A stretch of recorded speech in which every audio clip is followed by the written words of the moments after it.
د قوم یو واقع ذکر کوي جزئی تور چې ولقد علمتم په تحقیق سره تاسو پیژنئ الذين هغه کسان اعتدوا چې تجاوز کړو منکم تاسو نه په سبت د هفتې په ورځ باندې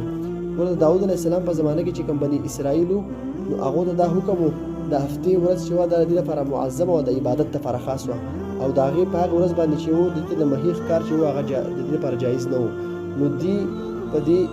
مهو دوی چې د الله پاک د احکامو نه مکمل انکار نه کوي چې مهي نه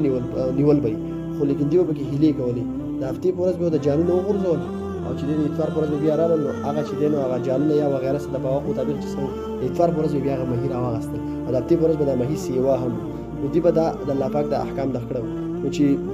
د جزئی مثال الله پاک ذکر کړی فقلنا له نو موږ هغو ته څه وویل دغې زمانه کې چې د داود علیه السلام په کومه زمانه کې چې کوم بني اسرائیل الله پاک په حکم کې چې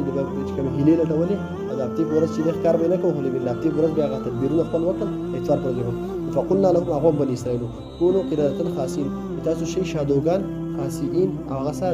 ذلیله